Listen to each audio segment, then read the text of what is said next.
إن الحمد لله نحمده تعالى ونستعينه ونستغفره ونعوذ بالله من شرور أنفسنا ومن سيئات أعمالنا من يهده الله فلا مضل له ومن يضلل فلا هادي له أشهد أن لا إله إلا الله وحده لا شريك له وأشهد أن محمدًا عبده ورسوله يقول الله عز وجل في القرآن الكريم بعد أعوذ بالله من الشيطان الرجيم يا أيها الذين آمنوا اتقوا الله حق تقاته ولا تموتن إلا وأنتم مسلمون يا أيها الناس اتقوا ربكم الذي خلقكم من نفس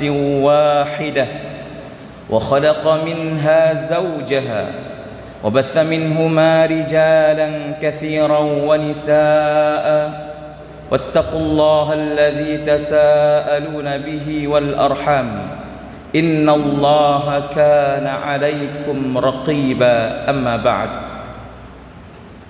فإن أصدق الحديث كتاب الله. Maka sesungguhnya sebenar-benar ucapan itu adalah kitab Allah. Wa khairal hadi hadi Muhammadin sallallahu alaihi wasallam. Dan sebaik petunjuk itu adalah petunjuk Rasul sallallahu alaihi wasallam. Wa syarrul umuri muhdatsatuha. Dan seburuk-buruk perkara itu adalah mengada-ngadakan perkara baru dalam agama. Wa kullu muhdatsatin bid'ah. Dan setiap perkara baru dalam agama itu adalah bid'ah. Wa kullu bid'atin dhalalah. Dan setiap bid'ah itu adalah sesat. Wa kullu dhalalatin finnar. Dan setiap kesesatan itu adalah tempatnya di neraka Allah Subhanahu wa taala. Ma'asyiral muslimin, sidang jamaah Jumat yang dimuliakan Allah Subhanahu wa taala. Setiap kita yang hadir di tempat yang mulia ini pasti menginginkan agar kita menjadi orang yang berhasil, jadi orang yang sukses baik di dunia maupun di akhirat. Begitu juga setiap kita yang hadir di tempat yang mulia ini, kita tidak menginginkan kita menjadi orang yang bangkrut, orang yang merugi baik di dunia maupun di akhirat. Kalau kita berbicara tentang masalah kerugian, maka kerugian yang paling ditakutkan oleh setiap hamba-hamba Allah yang beriman adalah kerugian yang nanti akan terjadi di hari akhirat. Karena apabila kerugian itu terjadi di dunia, kita masih punya kesempatan untuk memperbaiki. Kita masih punya kesempatan untuk bagaimana kita menjadi sukses kembali. Akan tetapi apabila seseorang merugi dan bangkrut di akhirat, maka tidak ada di sana pilihan kecuali neraka Allah Subhanahu wa taala. Wa man khaffat mawazinu fa ulaika alladziina khasiru anfusahum fi jahannam khalidun. Barang siapa yang ringan timbangan amal solehnya, maka mereka itulah orang-orang yang merugi terhadap diri mereka sendiri. Di dalam neraka Allah mereka itu kekal. Sidang jamaah Jumat dimuliakan Allah Subhanahu wa taala. Oleh sebab itu khatib pada hari yang mulia ini ingin berbagi sedikit tentang perkara-perkara yang dapat membuat seseorang akan merugi nanti di akhirat.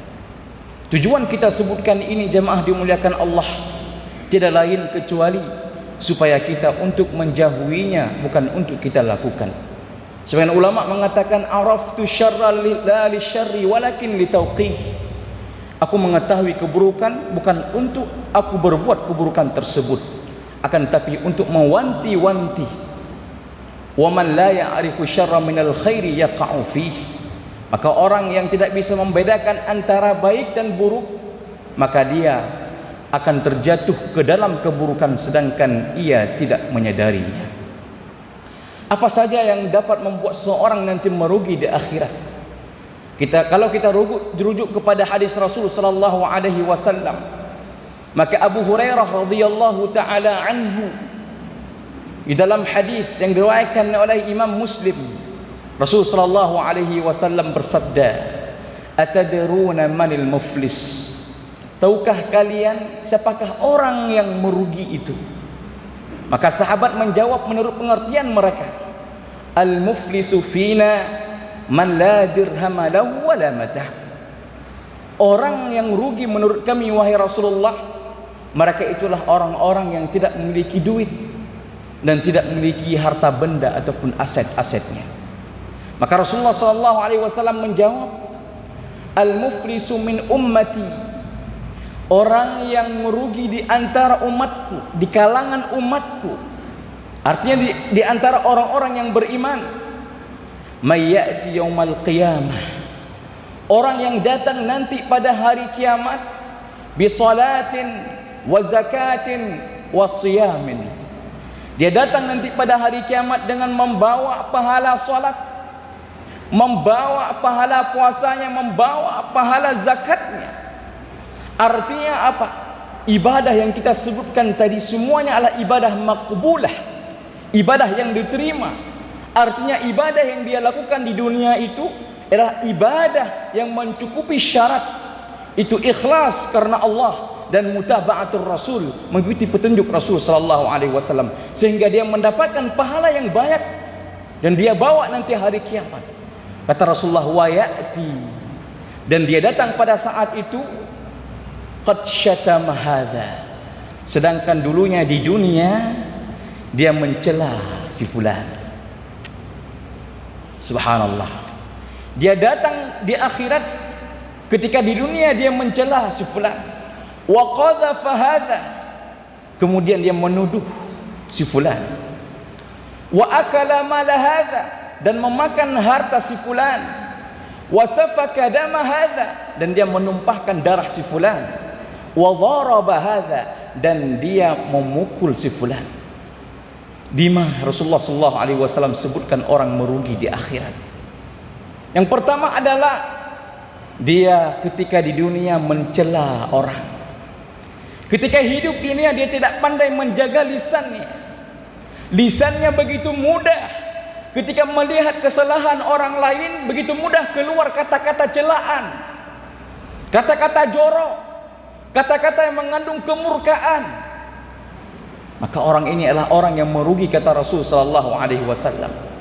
Dan termasuk juga hari ini adalah bukan hanya dari segi ucapan ataupun lisan yang kita keluarkan lewat perkataan kita, termasuk juga adalah orang yang suka menulis, baik itu di buku ataupun di media-media sosial, kata-kata celaan. Karena kata para ulama, al-kitabatu tanzilu manzilul qaul.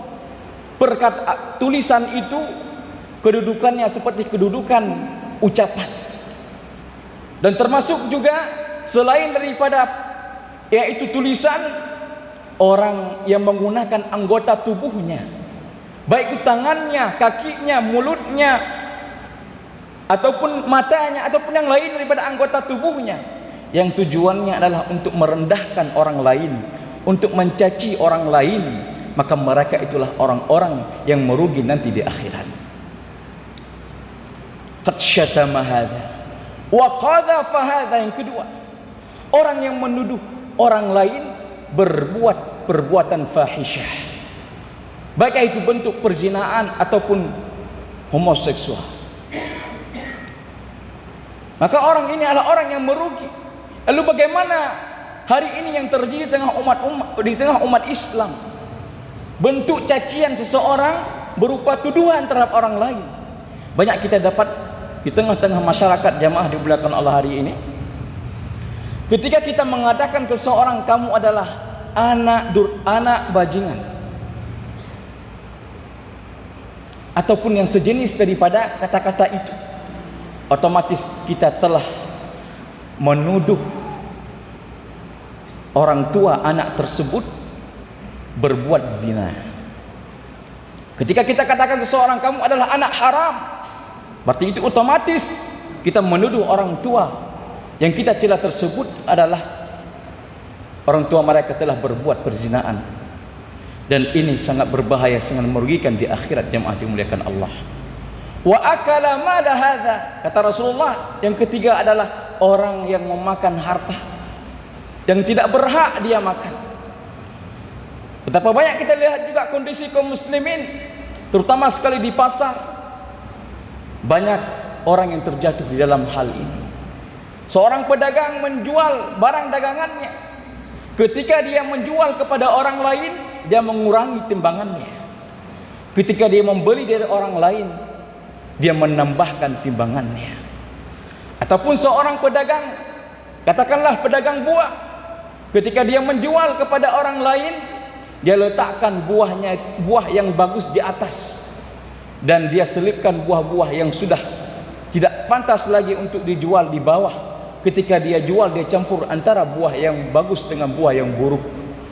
Maka uang yang dia dapatkan daripada hasil jualan tersebut adalah wa akala mala hadza, lah uang yang tidak pantas dia terima, dan dia akan merugi di akhirat. Dan silahkan Anda kiaskan dengan hal-hal yang lainnya. Kemudian wa dharaba hadza, di dunia dia suka memukul orang. Orang tidak salah, karena dia lemah, dia mudah dia angkat tangannya, kemudian dia letakkan di atas kepalanya ataupun badannya, mudah begitu saja. Maka orang ini orang akan merugi di akhirat. Bahkan para ulama telah membicarakan bagaimanakah hukum seorang ayah memukul anaknya kalau anaknya tidak salah. Maka para ulama menjawab, ia termasuk orang yang merugi di akhirat. Seorang ayah diperbolehkan untuk memukul anaknya selama pukulan itu tujuannya untuk mendidik. Dan apabila pukulannya bukan tujuannya untuk mendidik, itu diharamkan di dalam syariat kita. Karena itu termasuk dalam kategori hadis wa daraba hadza. Kemudian wasafaka dama hadza, menumpahkan darah orang yang tidak bersalah. Sangat mengerikan kondisi ini kita lihat hari ini di tengah-tengah kaum muslimin. Jemaah dimuliakan Allah.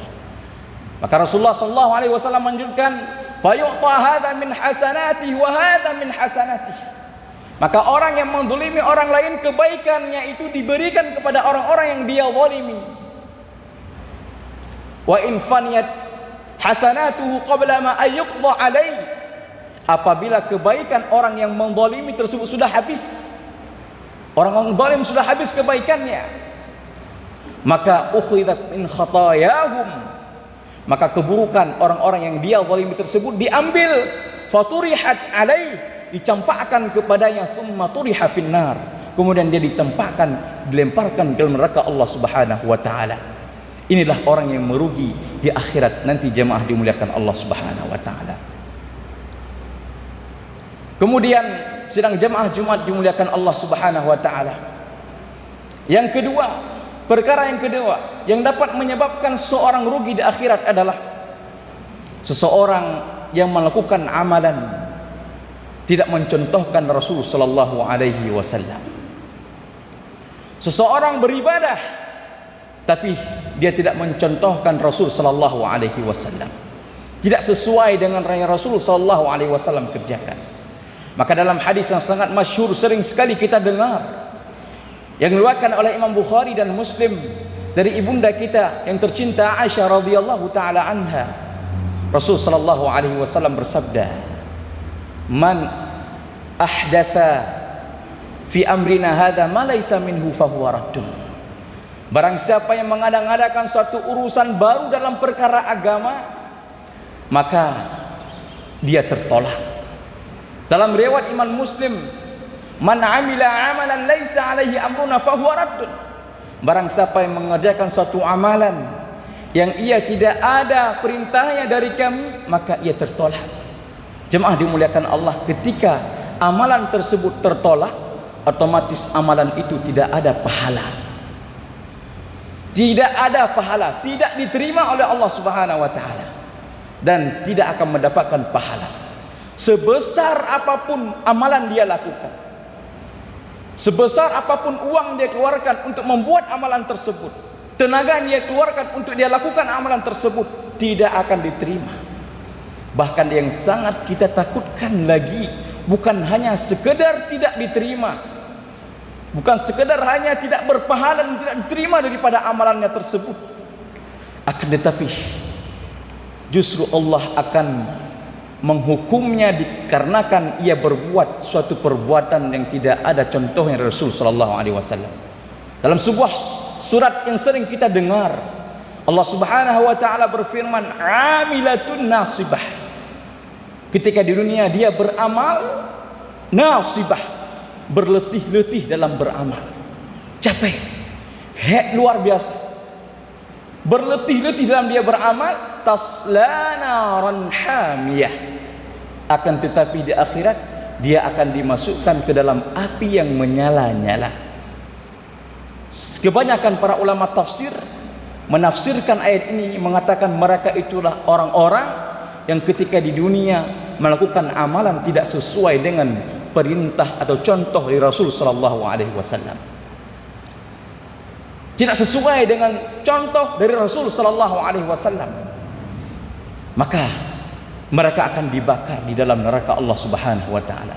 Maka oleh sebab itu bagi kita yang ingin melakukan ibadah, beribadah kepada Allah Subhanahu wa taala, hendaknya kita lihat apakah ibadah yang kita lakukan itu sesuai tidak dengan sunnah Rasul sallallahu alaihi wasallam ataupun tidak.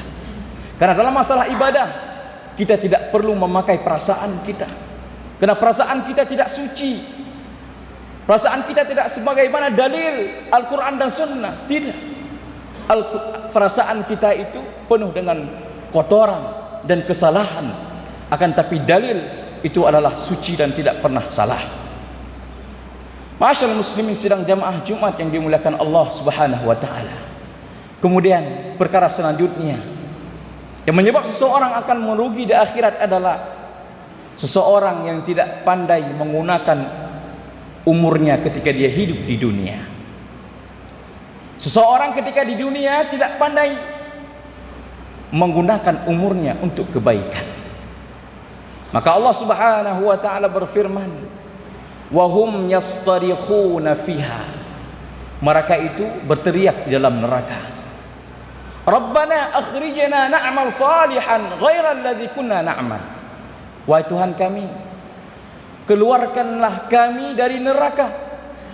Niscaya kami akan melakukan amalan tidak sebagaimana amalan yang kami lakukan dahulu. Maka apa dalil Allah Subhanahu wa taala kepada mereka? Awalam nu'ammirkum ma yatadakkaru fihi man tadakkar. Bukankah kami telah memberikan kepada kamu umur ketika dulu di dunia yang cukup untuk kalian berpikir? Allah memberi hujah kepada mereka tentang umur. Ini menunjukkan bahwasannya orang yang tidak pandai menjaga umurnya ketika hidup di dunia, mereka adalah orang yang merugi kelak di akhirat. Maka oleh sebab itu jemaah dimuliakan Allah Subhanahu wa taala, umur yang Allah berikan kepada kita itu merupakan modal untuk kita. Karena kita diutuskan ke bumi ini tujuannya adalah untuk beribadah kepada Allah. Maka Allah berikan kepada kita modal daripada ibadah itu berupa umur. Jikalau seandainya kita tidak pandai menggunakan modal tersebut, maka kita akan menjadi orang yang merugi nanti di akhirat. Sebagian kaum muslimin mengira dan menyangka bahwasannya umur muda ini bisa kita berleha-leha, bisa kita bermain-main. Akan tapi kita fokus untuk beribadah di saat kita sedang tua. Ada seperti ini sebagian kaum muslimin. Padahal kita ketahui jamaah dimuliakan Allah, sebagaimana orang yang sudah tua meninggal dunia, orang yang masih muda juga akan meninggal dunia. Sebagaimana orang yang sakit meninggal dunia, orang yang sehat juga bisa meninggal dunia. Maka apa kata imamuna Al-Imam Asy-Syafi'i rahimahullahu taala, nasihat kepada kita. Beliau mengatakan, tazawwad bittuqa fa innaka la tadri. Berbekallah kalian dengan ketakwaan, karena kalian tidak tahu. Idza janna al-lailu hal ta'ishu ila al-fajr. Apabila malam telah tiba, apakah engkau bisa hidup sampai di waktu pagi? Wa kam min sahihin mata duna illatin. Betapa banyak orang-orang yang sehat dan mereka mati dalam keadaan tidak ada penyakit. Wa kam min saqimin asha hina min ad-dahri. Betapa banyak orang-orang yang sakit akan tapi mereka masih panjang umurnya. Wa kam min fata amsa wa asbaha dhahikan. Betapa banyak anak-anak muda ketika berada di sore hari, di pagi hari, mereka tertawa terbahak-bahak. Waqad nusijat akfanuhum fahuwa la yadri. Sedangkan kain kafannya sedang ditenun, sedang dijahit dan mereka tidak menyadari. Wa kam min sabiyin yurtaja lahu tulul umur. Betapa banyak anak-anak bayi kita Imam Syafi'i yang diharapkan mereka itu panjang umurnya. Waqad udkhilat ajsamuhum dhulmatul qabri. Sedangkan jasad mereka sudah dimasukkan ke dalam kegelapan kuburan. Ini nasihat Imam Syafi'i kepada kita semuanya, agar kita untuk pandai menggunakan umur yang telah Allah berikan kepada kita, tentunya dalam ketaatan kepada Allah Subhanahu wa taala. Mudah-mudahan khutbah yang singkat pada hari yang mulai ini bermanfaat untuk diri khatib pribadi dan seluruh jamaah yang hadir di rumah Allah yang mulia ini. Aqulu qawli hadza wa astaghfirullah li wa lakum wa li sa'iril muslimin fastaghfiruhu innahu huwal ghafurur rahim.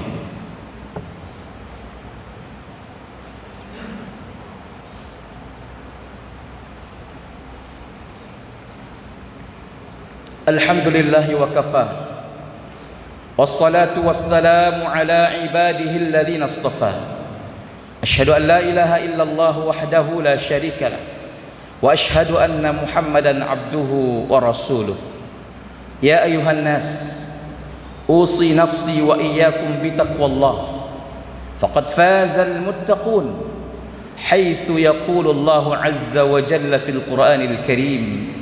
Ya ayyuhalladzina amanu taqullaha wa qulu qawlan sadida yuslih lakum a'malakum wa yaghfir lakum dhunubakum wa man yuti'illaha wa rasulahu faqad fazal muttaqin. Innallaha wa malaikatahu yusalluna 'alan nabiy ya ayyuhalladzina amanu sallu 'alaihi wa sallimu taslima. Allahumma ighfir lil muslimina wal muslimat والمؤمنين والمؤمنات الأحياء منهم والأموات برحمتك يا أرحم الراحمين. ربنا لا تزغ قلوبنا بعد إذ هديتنا وهب لنا من لدنك رحمة إنك أنت الوهاب. اللهم إنا ظلمنا أنفسنا وإن لم تغفر لنا وترحمنا لنكونن من الخاسرين. ربنا آتنا في الدنيا حسنة وفي الآخرة حسنة وقنا عذاب النار. عباد الله إن الله يأمر بالعدل والإحسان وإيتاء ذي القربى وينهى عن الفحشاء والمنكر والبغي يعظكم لعلكم تذكرون فاذكروا الله يذكركم واشكروه على نعمه يزدكم. أقيموا الصلاة.